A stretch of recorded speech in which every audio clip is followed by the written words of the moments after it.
너희 하나님 여호와가 너희 가운데 계시니 그는 구원을 베푸실 전능자시라.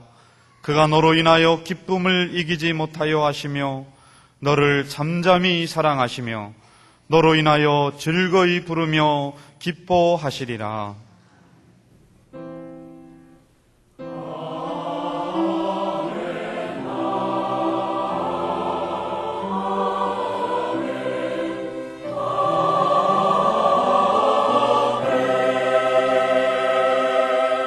이 시간 하나님께서 우리에게 주시는 구약의 말씀은 시편 23편 1절에서 6절입니다.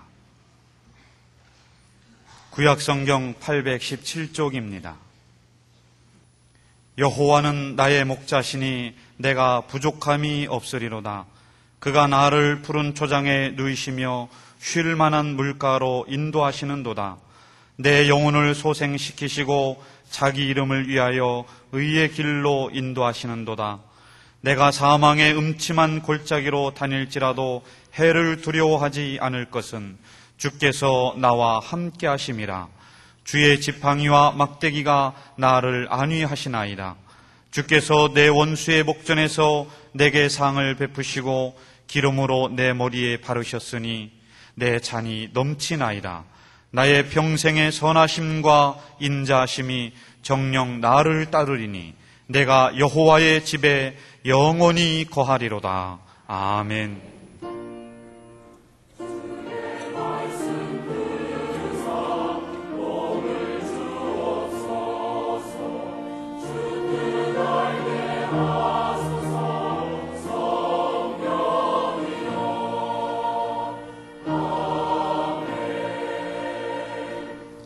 하나님께서 우리에게 주시는 신약의 말씀은 마태복음 11장 28절에서 30절입니다. 신약성경 18쪽입니다.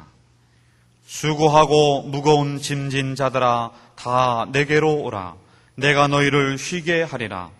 나는 마음이 온유하고 겸손하니 나의 멍에를 메고 내게 배우라. 그러면 너희 마음이 쉼을 얻으리니 이는 내 멍에는 쉽고 내 짐은 가벼움이라 하시니라. 아멘. 직장 생활을 하는 사람치고 휴가철을 기다리지 않는 사람은 없을 겁니다. 그 휴가철이 돌아왔습니다. 또 이제는 누구나 휴가의 필요성을 실감하고 있습니다. 그런데 성경은 우리에게 어떻게 가르치고 있는지 살펴볼 일입니다. 오늘의 구약 본문 말씀은 그리스도인이라면 모르는 사람이 없이 구약 중에서 복음이다 그러지 않습니까? 나는 부족하고 또 부족한 존재일 수밖에 없습니다. 생각이 부족하고 지혜가 부족하고 능력이 부족하고 부족한 것밖에 없습니다. 아무리 봐도 그렇습니다. 그러나 여호와께서 양을 돌보시는 나의 목자가 되신다는 사실, 이것이야말로 엄청나고도 대단한 일입니다. 그래서 그가 나를 푸른 초장에 누이시며 쉴 만한 물가로 인도하시는도다. 잘 보호받으면서 충분히 먹고 만족하게 눕도록 또 맑은 물가에서 목을 죽이며 쉬도록 해주시는 하나님. 쉴 만한 물가, 거기에 양떼가 먹고 쉬는 모습은 얼마나 아름다운 광경입니까? 오늘날의 심리학에서도 사람은 잔잔한 호수, 잔잔한 물을 보면 마음의 평정을 얻는다고 합니다. 그래서 정신병원은 바로 이런 곳에 짓는다는 것 아니겠습니까? 몇 해 전에 몽골에 가봤습니다. 근데 몽골에서 양을 잡는 시범을 보이는 거예요. 그런데 양쪽에서 발을 꼭 붙잡고 그리고 산채로 배를 째는 거예요.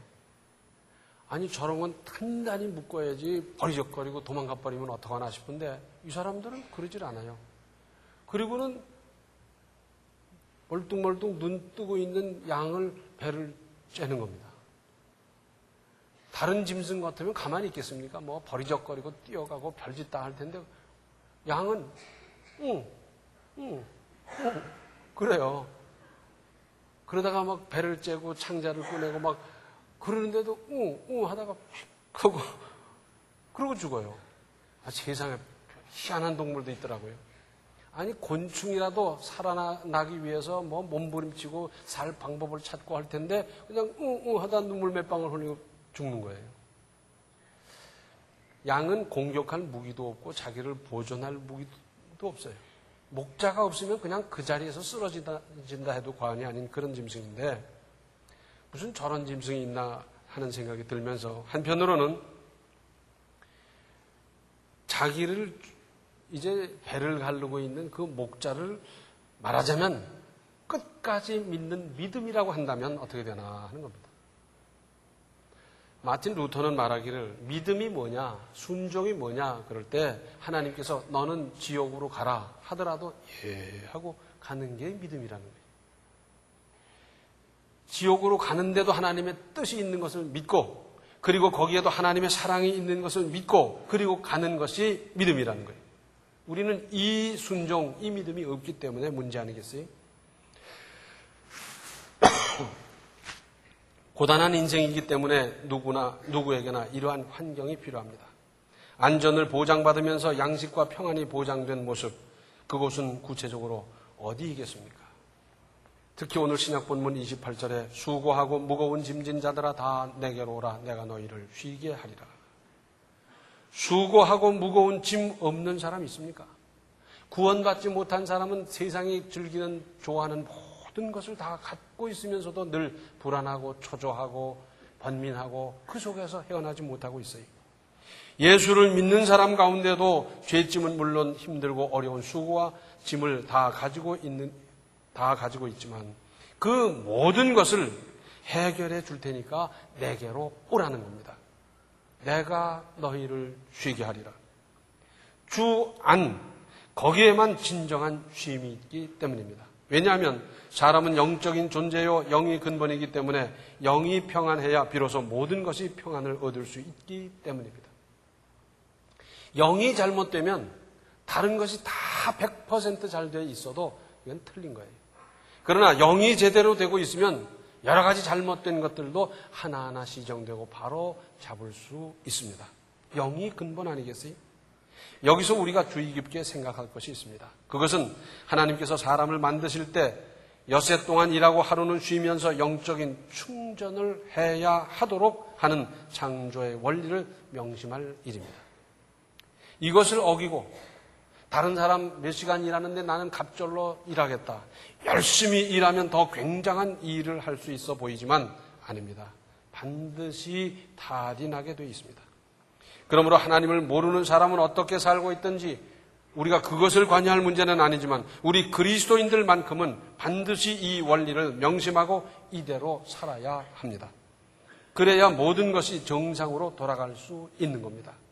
그런데 하나님께서는 심지어 내 집에 유숙하고 있는 나그네도 내가 기르는 육축까지도 그렇게 하라고 말씀하셨습니다.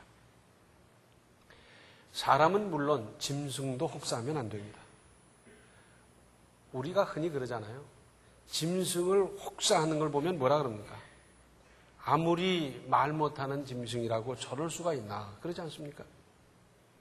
혹사하면 탈이 나고 심지어 기계도 혹사하면 고장나고 못쓰게 되는 법입니다. 거기다가 하나님은 땅도 쉬게 하라고 말씀하셨습니다. 땅도 혹사하면 안 됩니다.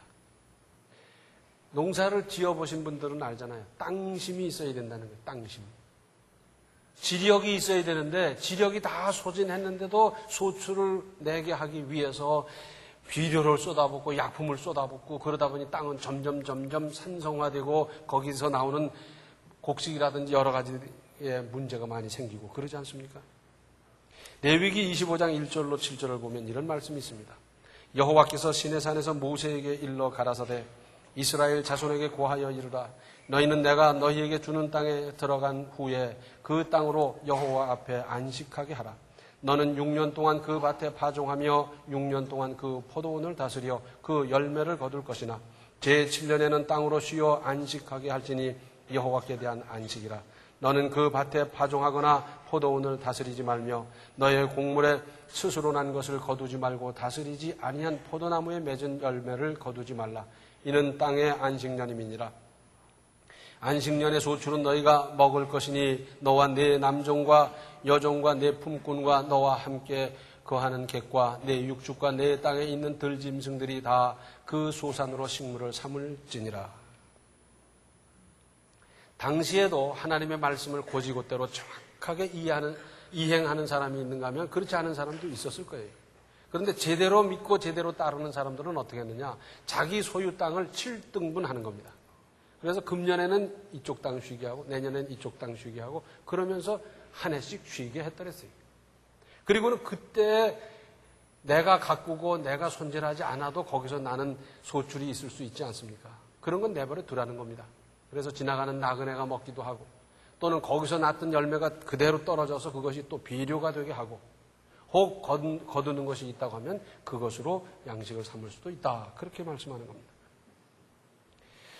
땅도 쉬어야지 땅도 한없이 부린다고 해서 될 일이 아니다 하는 겁니다.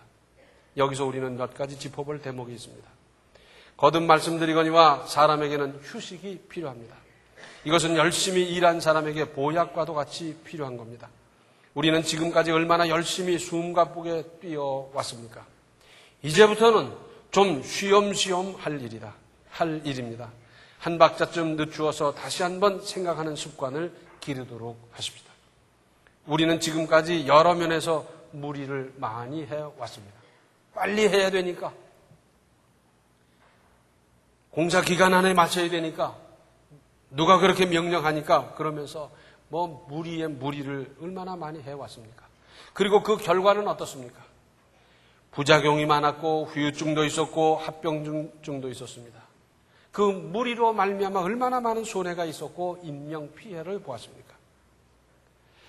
언제까지 우리는 이렇게 무리한 일을 하며 이런 많은 부작용을 경험하며 살아야 되겠습니까? 이만큼 했으면 이제는 졸업해야 되지 않겠습니까? 무리란 순리의 반대 아니겠습니까? 순리란 상식적이고 정상적이고 순서와 논리를 따르는 것 아니겠습니까? 이제는 좀 순리적으로 일을 합시다. 그런가 하면 이런 때 우리 실직의 아픔을 안고 사는 사람을 생각하지 않을 수 없습니다. 노는 것이 얼마나 괴로운 일입니까? 열심히 일할 직장이 얼마나 소중합니까? 중세 때까지는 우리 그리스도교에서 직장 문제에 대한 가르침이 없었어요. 그러나 마틴 루터 이래로 우리 그리스도교의 직업관은 천직론이고 사명이라고 가르쳐왔습니다. 내가 지금 무슨 일을 하든지 혹 한다라고 말 일이라 하더라도 그것은 하나님께서 주신 직장으로 알아서 거기 최선을 다하고 천직으로 알라는 겁니다. 그리고 거기에서 사명감으로 일하는 겁니다. 내가 거기서 일하면서 하나님의 나라를 건설하고 그리스도의 빛과 향기를 드러내고 거기서 하나님의 나라를 확장하고 하라는 거지. 무더운 휴가철이라 하더라도 일자리만 있다면 감지 덕지할 사람이 얼마나 많습니까? 그러므로 지금의 직장에 지금 충실할 일이고 실직자를 위한 배려하는 마음이 필요합니다. 내가 다른 직장에 가면 그때부터 열심히 하리라 천만의 말씀입니다. 지금의 직장에서 지금 충실하십시오. 또한 쉬는 방법의 문제입니다. 지금까지 우리는 어떻게 휴가를 보내왔습니까? 다 그런 생각들 했잖아요. 나도 차를 가졌으면 좋겠다. 차를 몰고 가고 싶은데 마음껏 가봤으면 좋겠다. 그 생각을 하다 보니까 이제 휴가라 그러면 무슨 한이라도 맺힌 것 같이 차를 가지고 그냥 동서남북 할 것 없이 얼마나 빙빙빙빙 돌아다니는지 끊임없이 돌아다녔습니다. 그러다 보니까 휴가는 쉼이기보다는 또 하나의 노동이 되어버렸어요. 그래서 휴가 갔다 와서 몸살 나고 휴가 갔다 와서 출근 못하고 이제는 제대로 쉬도록 하십시다. 저보고도 누가 그러더라고요. 목사님은 일 중독에 걸린 거 아닙니까? 쉬라고 그래서 저도 쉴 겁니다. 근데 서양 사람들이 어떻게 하는가 봤더니요. 그 사람들은 우리보다 또 달라요. 쉬더라도 계획성 있게 쉬더라고요. 그래서 내년에는 내가 어디 갈 거다. 그러면 마음 딱 정하고 그때부터 거기에 대해서 공부를 하는 거예요. 자료를 모으고요. 연구를 하고요. 잔뜩 하는 거예요. 그래서 그 모든 거기다가 또 예약까지 다 하고 그리고 하는 거예요. 무리가 없어요. 독일 변호사 내외분이 와가지고 제가 경주에 안내를 한 일이 있어요. 그때 이분이 벌써 뭐 책을 몇 권을 가졌는데 얼마나 공부를 많이 했는지, 뭐 첨성대 그러면 이게 뭐 언제쯤 지어졌고 뭐 하는 곳이고 뭐 나보다 더 잘 알더라고요.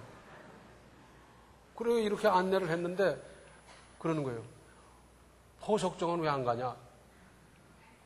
그래가지고 무리해서 이 포석정까지 갔던 일이 있어요. 연구를 하고 그리고는 가서 보니까 이게 불국사구나, 이게 뭐구나, 이게 뭐구나, 이게 목적이 뭐고 언제 지어졌구나. 그걸 알고 하나하나 뜯어보는 것이 얼마나 뜻이 있습니까? 우리는 갑자기 그냥 가자 그러고 가다 보니까 가다가 살펴봤더니 빠뜨린 것도 많고 가다가 행선지 놓고 다투기도 하고 잠자리가 없어서 밤새도록 다른 마을까지 쫓아가느라고 고생이고 우리는 지금까지 그렇게 왔는데 언제까지 이렇게 지나겠습니까? 우리도 이제는 예약 문화가 좀 정착되도록 하고 좀 계획성 있게 해서 무리 없이 좀 쉴 때 제대로 쉬도록 하고 그래야 되지 않겠습니까? 좌관 휴대폰은 얼마나 좋아하는지 해수욕장에 가봐도 그냥 여기저기서 무슨 소리인데 뭐 닐리리아가 안 나오나 별게 다 거기까지 그걸 가지고 가서 뭘 하려고 그러는지 몰라요. 서양 사람들은 라디오고 신문이고 텔레비고 그냥 싹 안 가지고 가더라고요. 진짜 쉰다 그러고. 이제는 평소에 읽지 못했던 책도 좀 읽고 조용히 명상도 하고 내 인생 전반을 반성하고 정리하고 회고도 해볼 필요가 있지 않습니까? 내일이나 장래의 계획이나 노후 설계도 좀 하시고요.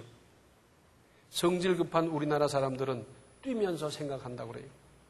물론 화급한 일에는 그렇게 대처할 수밖에 없지만 그런 일이 늘 있는 것은 아니지 않습니까?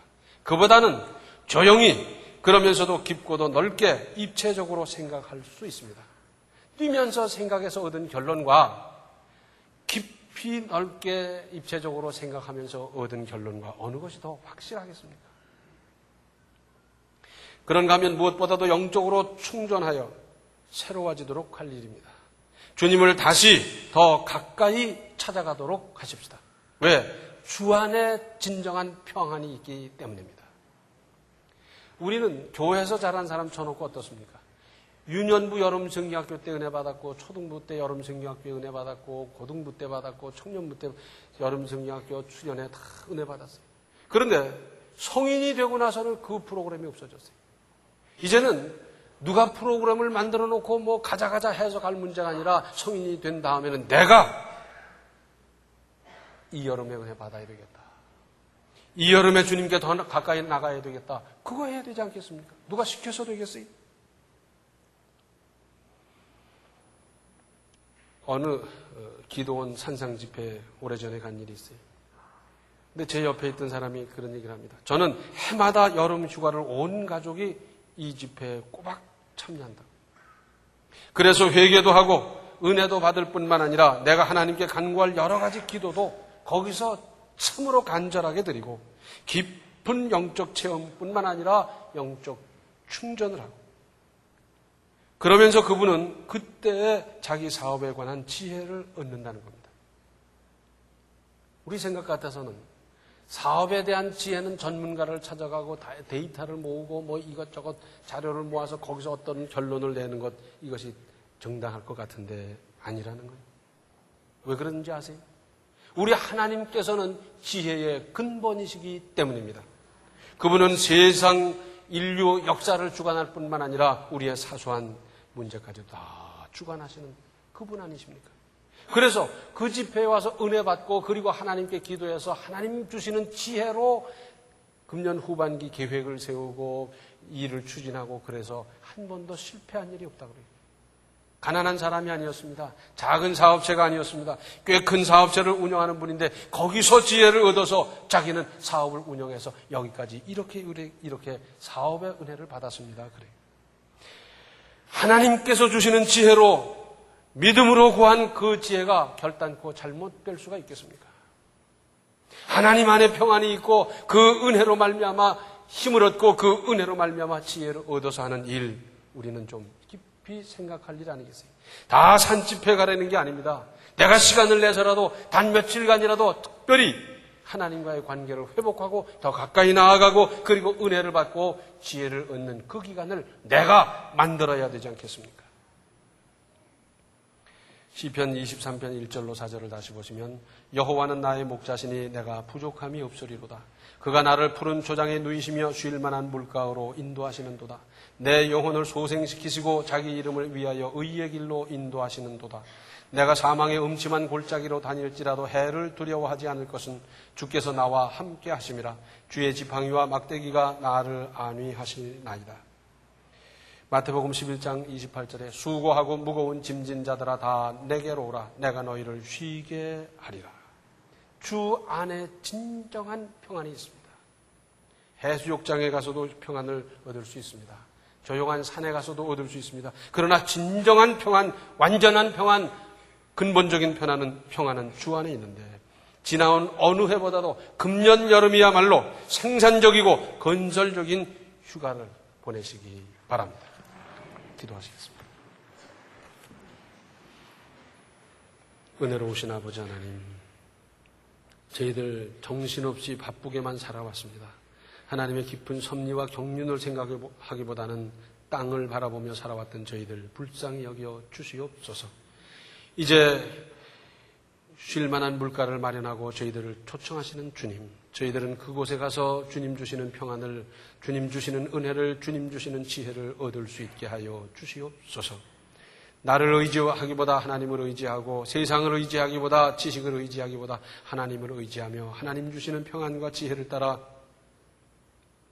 이 세상을 넉넉히 이기는 우리의 믿음, 우리의 삶이 되게 하여 주시옵소서.